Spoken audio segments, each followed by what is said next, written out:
Welcome everyone to Feature Fridays. Hi, my name is Jackie Kwan. I am co-founder of Uplifter. Today we also have, as usual, Garrett Trott, our product expert. How are you doing today, Garrett? Hello, good, thank you. How are you?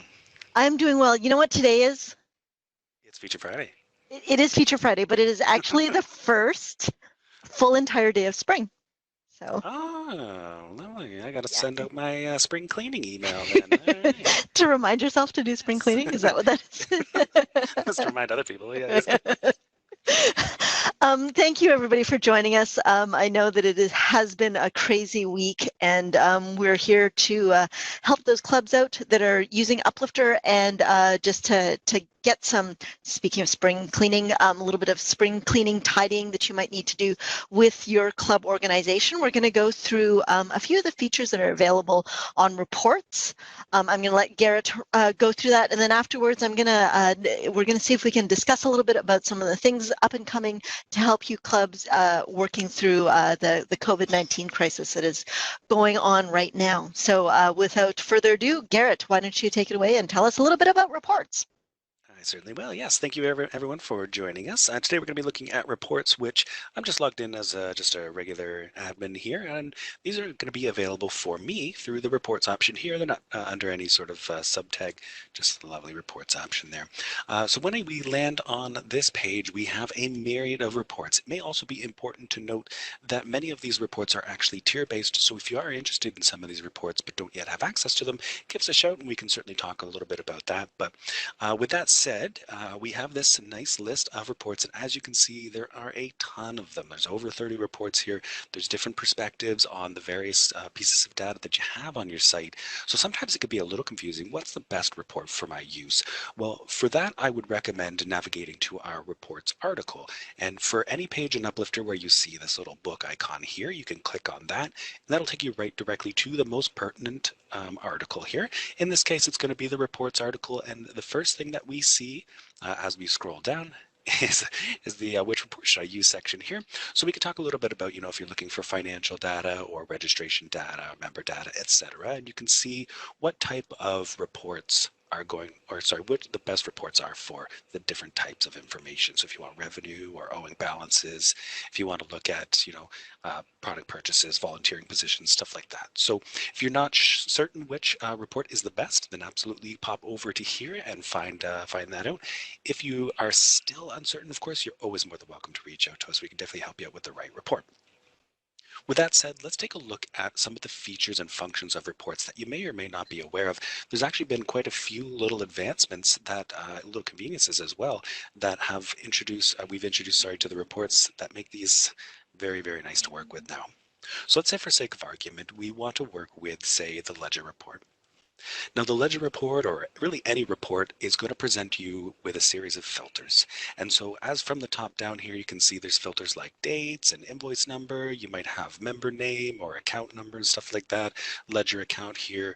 We also see the series of columns. So with these options here, you get to filter not only the information that you're receiving, but the information that's presented as well. So I can use these filters however I see fit. Maybe, for instance, I want to pull a ledger report from last month here. So I could do the dates like this, and then I can come down here and I can say what columns of the information do I want to receive. So having all of these columns in place is synonymous with selecting add all. So that's the same thing. You don't need to select all of them every single time, but you can choose which columns that you want to include, and you can drag and drop those columns into the desired order that you want. And of course, when you're happy, you can pull an Excel, a CSV, or preview the data right within the browser. But it might be true to say that you're coming back to these reports over and over again and you're using certain filters in the same way, especially with these date filters. In fact, these date filters, we saw that we can pick specific dates, but we can also use something known as a relative term. And that can be used very, very heavily in your advantage with the features that we'll look at in just a moment. So what I mean by a relative term is relative to the day or time that you pull that information. So if we wanted to pull last month's information, yeah, we could go to the calendar and we could pick the last month. But if you come here next month, then you got to do that again. That's annoying. So instead, you can clear this out and you can say first day of last month.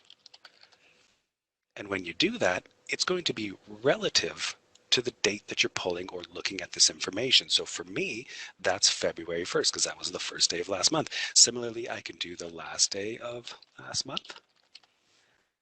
And by utilizing these relative terms, I now no longer have to fill these in every single time with the same features that we're going to be looking at in just a moment. So keep this in mind, these relative terms in mind. You can use that on any date filter that we offer. So once you've filtered everything, like I noted, you can scroll down to the bottom and you can pull an Excel, a CSV, or you can preview the data right within the browser. So if you don't need to save that information, you can absolutely click preview, and we've got no results. That's perfect. So no purchases on February there, but you can preview that right within the system here.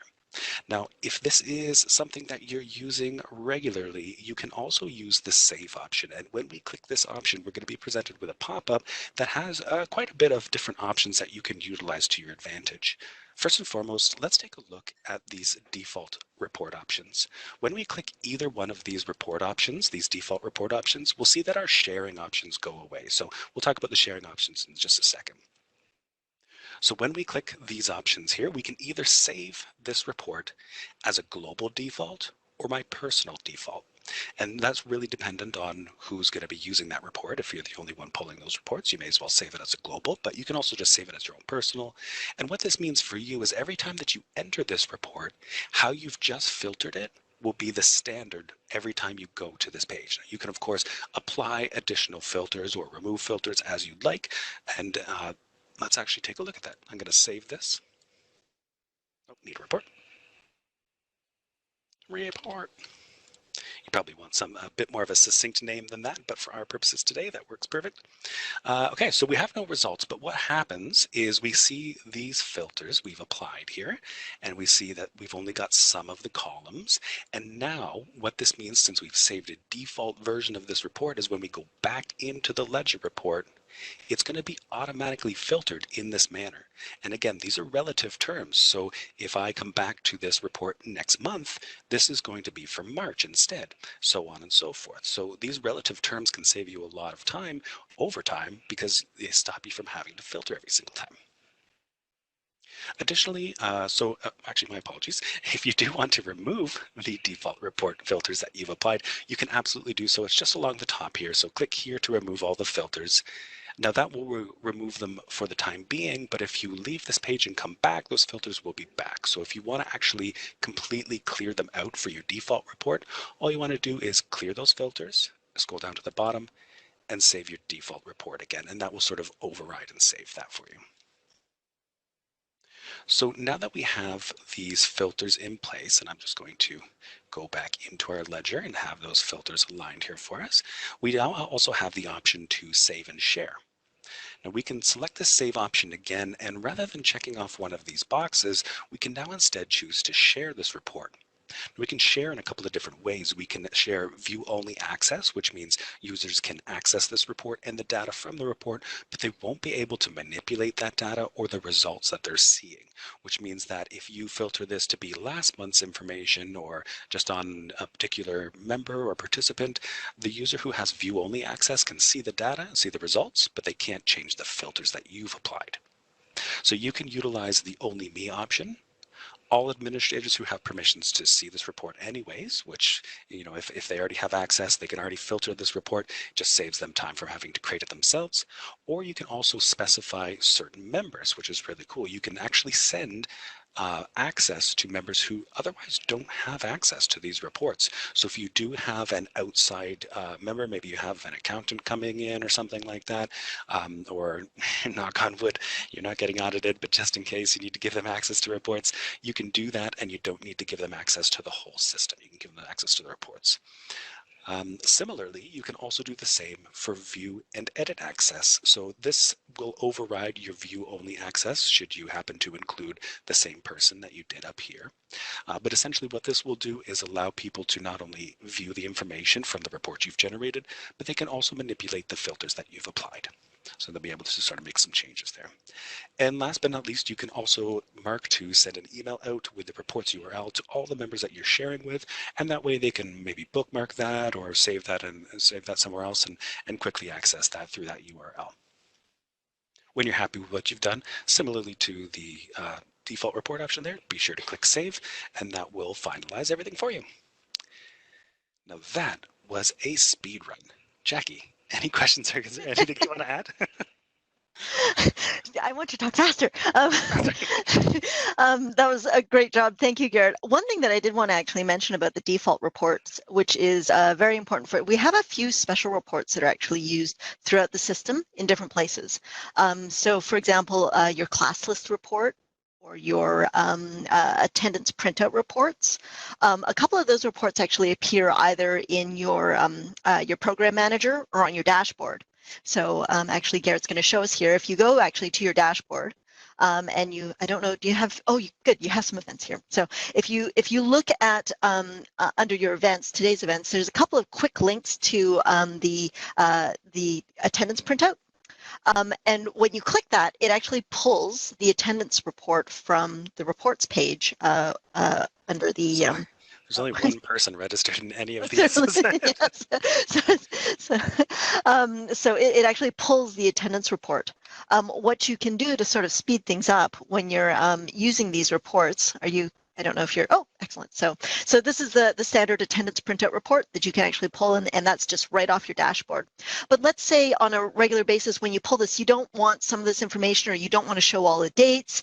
What you can actually do is you can actually update your default report so that whenever you click on this link off the dashboard, the default report will show exactly the elements that you would like to display. So Garrett, can you very quickly run over to the attendance printout and we can show them, little things that they may want.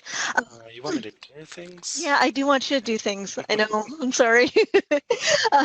So with the attendance printout report, things that a lot of clubs ask us for is, oh, I sure wish I could have the parent's name there and the parent's phone number in the list so that if somebody actually, if a coach is on the floor or on the ice with the kids and I need to get that information right away because we need to call their parent because, heaven forbid something went to, there's a little bit of an accident, you need to get to them.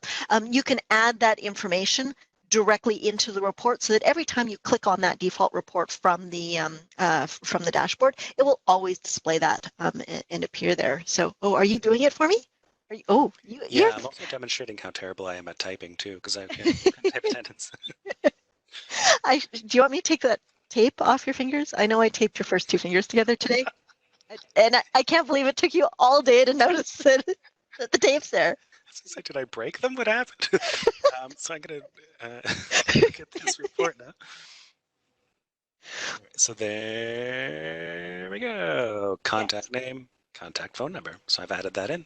Exactly. So you can customize these reports to a very high degree and get them into the different elements within Uplifter, as well if you just have some special use cases of how you actually want to display the reports. You can just create your own saved reports, and they do appear in the reports page. A lot of people will end up using that very much so like a dashboard.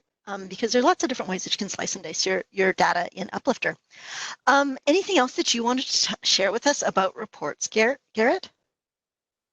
That was everything, and I'm very happy that you were here to include those little tidbits. Thank you very much for that. You're welcome. I try to be helpful. Yes, absolutely. Well, you succeeded today. Today. Oh, gosh, that's so ominous. We're going to try something really new today. So as technical as we are with certain things, sometimes we're not so technical with some tools.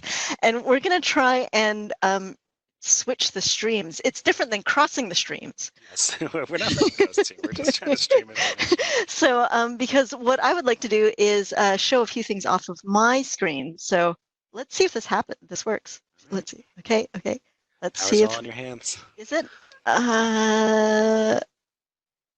Does that? Oh, did it work? Yeah, it worked. Yeah. But are we still streaming? I can't tell. So. I think we're still. Are we still streaming? Yes, we are. Yeah, we are. It says we're live.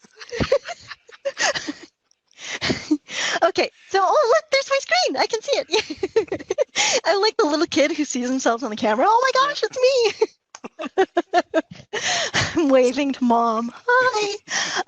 So I just want to address a few things. I know that things are a little bit crazy out there in the world. And so the first thing that I do want to say is, number one, we here at Uplifter, we're still here for you guys. So all those clubs here still using Uplifter. We are still up and operating. We're just going to be making a few changes over the next couple of weeks to better serve you guys and provide you guys with the tools that you need. But rest assured that we are still here and we are still working away at different things in the background to make sure that you guys are able to get up and running as soon as your clubs start opening up again. So we also know, I won't lie to you, last week as I was watching the news unfold, and last Friday as I was watching all the different provinces and all the different states start announcing states of emergency, I'm like, oh my gosh, what do we need? What do we need? What do we need? And I knew very quickly that we were going to have a whole ton of clubs needing to find ways to refund their members and issue mass credits, as it were. So over the weekend, I began starting to put together the scope of how we could actually do what a feature that I've called our batch invoicing feature. Now, it isn't quite done. It's really close, but I just wanted to give people a little bit of a sneak peek. This isn't going to work for everybody, just because there are some cases where if you've got some very specific use cases in terms of how you want to credit your members or your users, let's say you have a lot of discounts, or let's say you're not providing a refund or discount for the same amount for every member because they have family discounts or whatnot. Those cases, you're still probably going to have to issue those refunds on an invoice by invoice basis. But there are going to be a lot of cases that we know, okay, the same thing's going to be happening with, all of the members at this class or all of the members at this next class. So we want to put together a tool that we call our batch invoicing tool. As I said, it's not quite done, but I just want to give you guys a sneak peek so that clubs that are sort of holding off on performing refunds or credits can utilize this tool. I'm really hoping as early as next week. We are aiming for early next week. We're just in the testing phases and the last few development elements in terms of getting this up and running. So one thing to keep in mind, I will say this about mass refunds and mass credits. With mass refunds, if you are using a credit card processor, probably our credit card partner Bambora, the one thing that you have to be aware of is if you're actually issuing mass credit card refunds, regardless of who your processor is, they will probably flag your merchant account if you process a whole ton of refunds all at once. Because we have a really good relationship and rapport with our credit card processing gateway, we've actually contacted them in advance and said, look, this is happening, and they're very aware that this is impacting all industries all over the world. So they're very aware of these types of things occurring. Normally, they would ask, if you are in general performing a large number of refunds, to actually reach out to their support team and give them your merchant ID number, tell them how much money you're planning on refunding sort of all at once, how many transactions you're talking about, so that they're aware that this is going to be normal behavior and it doesn't get jumped up on their risk meters and they don't shut down your merchant account, because that could be quite devastating for all the clubs. In the meantime, however, because they know that there's this large activity of refunds and returns that are likely going to happen over the next short while, if you're not processing any more than $10,000 in refunds, Bambora will probably be all right with those refunds occurring, but they do urge you to do the refunds in batches if you can. It's not, don't try and refund all, 1,000 members all at once. See if you can do it maybe a class at a time, so that they can see that it's not some sort of automated process where everybody's just getting large amounts of refunds. The other thing that you also need to keep in mind is that you need to make sure that whatever bank account that is settling your merchant account fees into has enough cash to actually perform those refunds, because it will withdraw that money from your bank accounts, put that into your Bambora merchant account to cover those refunds off. So keep that in mind. As usual, in general, credit card refunds do take anywhere from 5 to 7 business days to actually show up on a member's online statement. So ask your members to be patient, and we know that they're all very antsy right now. So just make sure that they know that it might take a few days to actually see that refund in their credit card statement. So I'm just going to refresh my page, make sure that it's there. So the way that you would actually access the batch refund feature that we're actually, or batch invoice feature that we're actually looking at building, and keep in mind, you can actually use this for charges and for refunds.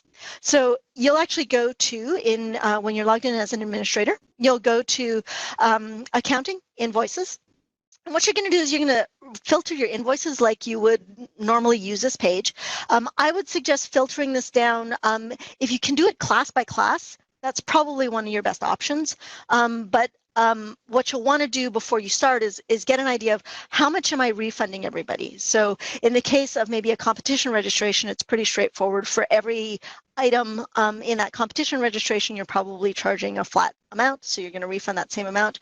But let's say you know that for all your women's programs, you know that there was 4 classes that you're actually wanting to perform a credit or a refund for. So what you're going to do is you're going to filter your invoices based off of the items that you actually want to perform that refund amount for. So I've filtered these invoices. This button will appear when we do release this feature next week. It's called Batch Invoice. You're going to click on this button here. And what it's going to do, and I'm hoping this works because this is my development environment. Yes, okay, excellent. So it's going to give you the list of invoices that you just filtered on your previous page. It will show you the number of invoices and as well the number of items for each of those invoices that were affected. So you'll see here, Jillian Johnson had 1 invoice with 1 item, but another invoice here with 2 items. This will actually give you quite a bit of flexibility in terms of how you actually perform those refunds. So be very clear about how you're doing the initial filter and what you're going to apply those refunds to. In this case, we usually default to exclude the withdrawn participants because you're probably not wanting to add additional charges to withdrawn participants, but you can very easily just deselect that if you would actually like to add this charge or refund to that withdrawn participant. In this case, what you're probably going to do is you're going to be adding either an adjustment or a custom line to your invoice. And these are very similar to the features that you see on the invoice edit page where you normally manipulate those invoices one by one. We also have the option of adding a whole product or adding another program. So this will give you future functionality so that if you have everybody who registered for this one program and you need to charge them a costume charge because it's an ice show or a competition group or whatnot, you can very easily add, a costume fee throughout anybody who had registered for that. In this case, we're probably going to be doing an adjustment. So the adjustment, you'll be able to enter in the same information that you would on the invoice edit page for that adjustment. So in this case, I'm going to be saying I'm going to be doing an adjustment for COVID-19 shutdown.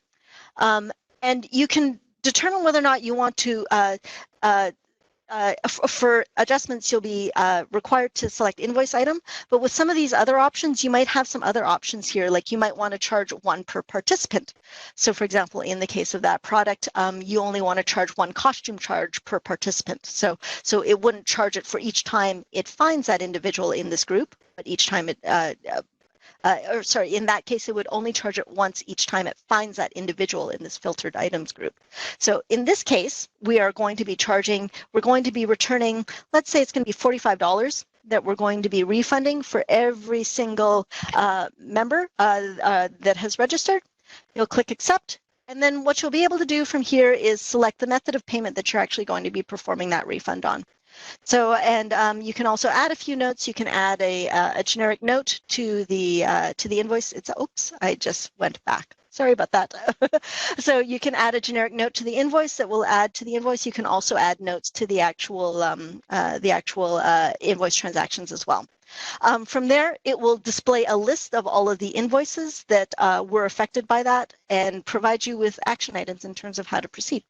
So that is a very, very quick overview. I just wanted to give everybody sort of a heads up on what that's going to look like, because I know that there are a number of clubs that are going to be performing these refunds over the next week. And that way you can sort of plan, figure out how am I going to group these invoices, figure out how much it is that I'm going to be refunding each of those individuals, and ensure that you're going to be able to actually take advantage of this feature as it comes out. When it does come out, our support team will be ready to help everybody. So you're more than welcome to ask us questions as normal through support@uplifterinc.com. And just keep an eye out on our different channels. We'll probably send out an email through our newsletter channel to let people know that the feature has been released. You'll see it very quickly within your administrative tools as well. You'll see this batch invoice button as soon as we do release that. So I know that was very, very quick, but I did want to share that with everybody and just ensure everybody that we are here at Uplifter to help everybody out and make sure that we all pull together and get through this all. So Garrett, is there anything else that you wanted to mention while we have our viewers here? Probably only just two quick things. Number one, we'll have full documentation on that once the feature is released, so that will be available. And we'll also be having another Feature Friday, next Friday on the 27th, that will be dedicated to just that feature. So if you do want to sort of wait for that rather than read through the documentation, by all means, you can definitely do that and join us next Friday for Feature Fridays. Right. So we are here every Friday. If you guys have a little bit of time, because you're at home social distancing or, with your family and you've got a bit of free time, we actually have a lot of material on our YouTube channel in terms of different tools that are available and features that we show off in Uplifter. All of our previous Feature Fridays are there. Our weekly Wednesday webinar series from last year is there too.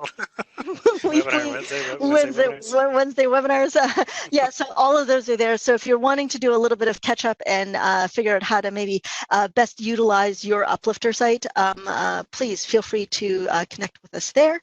And we will chat with you soon. So thank you very much for joining us. And we will see you next Friday on Feature Fridays. Take care, everybody. Stay safe and wash your hands.